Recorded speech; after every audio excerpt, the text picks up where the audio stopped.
ಉಪಸ್ಥಿತರಿರುವಂತಹ ಉದ್ಘಾಟನೆಯನ್ನು ಮಾಡಿದಂತ ಶ್ರೀ ವಿ ಶ್ರೀನಾಥ್ ಒಂದನೇ ಹೆಚ್ಚುವರಿ ಜಿಲ್ಲಾ ಮತ್ತು ಸತ್ರ ನ್ಯಾಯಾಧೀಶರು ಕಲಬುರಗಿ, ಕಾರ್ಯಕ್ರಮದ ಅಧ್ಯಕ್ಷತೆಯನ್ನು ವಹಿಸಿಕೊಂಡಿರುವಂತಹ ಪಿ ಭವ್ಯ ತರಣ್ ಮೇಡಮ್, ಭಾರತ ಆಡಳಿತ ಸೇವೆ ಜಿಲ್ಲಾಧಿಕಾರಿಗಳು, ಮತ್ತೆ ಇಲ್ಲಿ ಉಪಸ್ಥಿತರಿರುವಂತಹ ಅನೇಕ ಮುಖ್ಯ ಅತಿಥಿಗಳು ಮತ್ತು ಈ ಒಂದು ಕಾರ್ಯಕ್ರಮದ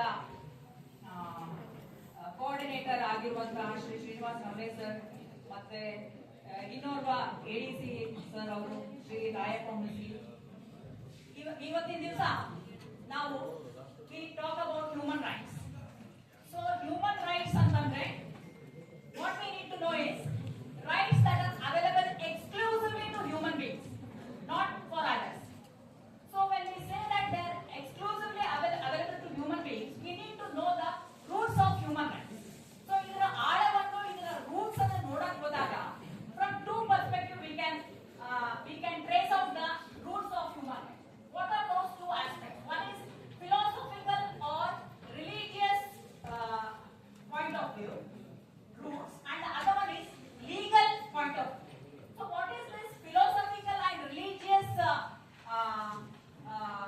roots of human rights ಅಂತ ನೋಡಿದಾಗ the leading religions of the world, the leading religions of the world, that could be Islamic religion, that could be Hinduism, Buddhism, Christianity, any leading religion of the world, in the form of documents, that is age-old documents like Quran, Bible, Gita, and even Vedas, they have listed out what their human rights are.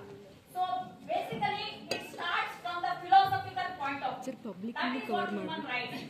So ಹಾಗಾಗಿ ಮಾನವ ಹಕ್ಕುಗಳು ಏನಿದೆ, ನಮ್ಮ ಮೌಲ್ಯಗಳು, it is not just rooted in ethical values, ethical ideologies, but it is also scientific ಅಂತ ನಾನು ಹೇಳಕ್ಕೆ ಇಷ್ಟಪಡ್ತೀನಿ. Why do we say that it is scientific ಅಂದ್ರೆ, because when the child is born, if it is not nourished,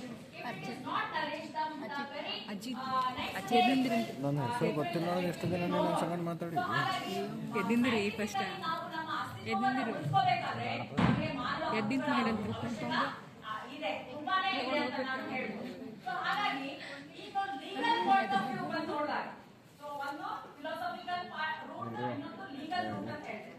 legal route of human rights ನೋಡಿದಾಗ it started Magna Carta ಅಂದ್ರೆ 1215 period ಅಲ್ಲಿ ಏನಾಗಿತ್ತು ಅಂದ್ರೆ, ಮ್ಯಾಗ್ನಾ ಕಾರ್ಟಾ ಅನ್ನೋ ಒಂದು document, it was established by king John ಅನ್ನೋರು ಈ ಮ್ಯಾಗ್ನಾ ಕಾರ್ಟಾ ಅನ್ನೋ ಒಂದು ಡಾಕ್ಯುಮೆಂಟ್ ನ ಎಸ್ಟಾಬ್ಲಿಷ್ ಮಾಡ್ತಾರೆ, ಗ್ರಾಂಟ್ ಮಾಡ್ತಾರೆ. ಈ ಇದರಲ್ಲಿ ಎಲ್ಲಾ ಮೌಲ್ಯಗಳನ್ನ ಅವರು ಹ್ಯೂಮನ್ ರೈಟ್ಸ್ ವೈಲೇಷನ್ ಆಗದೆ ಇರೋಂಗೆ ಪ್ರೊಟೆಕ್ಷನ್ ಏನೇನು ಕೊಡಬೇಕು ಅನ್ನೋದನ್ನ ಲಿಸ್ಟ್ ಅನ್ನ ಮ್ಯಾಗ್ನಾ ಕಾರ್ಟಾಗೆ ರೆಡಿ ಮಾಡ್ತಾರೆ. ಸೊ ರೆಡಿ ಮಾಡಿದ್ಮೇಲೆ ದಟ್ಸ್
ಸ್ವತಂತ್ರ ಆಗ್ತಾವೋ ಎಲ್ಲಾ ಸಂವಿಧಾನಗಳು ಮತ್ತು ಎಲ್ಲಾ ಸರ್ಕಾರದ ಕಾನೂನುಗಳು ಈ ಒಂದು universal declaration of human rights ಅನ್ನ ಸಂವಿಧಾನದಲ್ಲೂ ಕೂಡ ಅಳವಡಿಸಿಕೊಳ್ಳಬೇಕು ಮತ್ತು ತಮ್ಮ ಕಾನೂನುಗಳಲ್ಲೂ ಕೂಡ ಅಳವಡಿಸಿಕೊಳ್ಳಬೇಕು ಅಂತ ಹೇಳ್ತಾರೆ.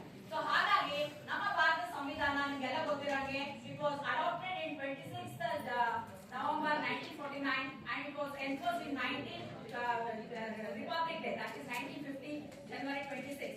So ಹಾಗಾಗಿ ಬಹುಭಾಗ ನಮ್ಮ ಸಂವಿಧಾನದ ಬಹುಭಾಗ ಸರ್ ಹೇಳಿದಂಗೆ in the fundamental rights, directive principles of state policy, even in the fundamental duties we have human rights, isn't it? So apart from that ಅನೇಕ ಕನ್ವೆನ್ಷನ್ಸ್ ಅನ್ನು ಮಾಡ್ಕೊಂಡಿದ್ದಾರೆ. ಏನ್ ಕನ್ವೆನ್ಷನ್ಸ್ ಮಾಡ್ಕೊಂಡಿದ್ದಾರೆ ಅಂತಂದ್ರೆ two convention on genocide. Genocide ಅಂದ್ರೆ ಏನು? Genocide is mass killing. Mass killing, ಎಲ್ಲೋ railway station ಅಲ್ಲಿ ಬಾಂಬ್ ಹಾಕೋದಾಗಿರ್ಬೋದು, ಮತ್ತಿನ್ನೊಂದೆಲ್ಲೋ ಪಬ್ಲಿಕ್ ಪ್ಲೇಸ್ ಅಲ್ಲಿ ಬಾಂಬ್ ಹಾಕಿರೋ, ಈ ರೀತಿ ಮಾಡಿದಾಗ ಅಮಾಯಕರು ಬಲಿಯಾಗ್ತಾರೆ.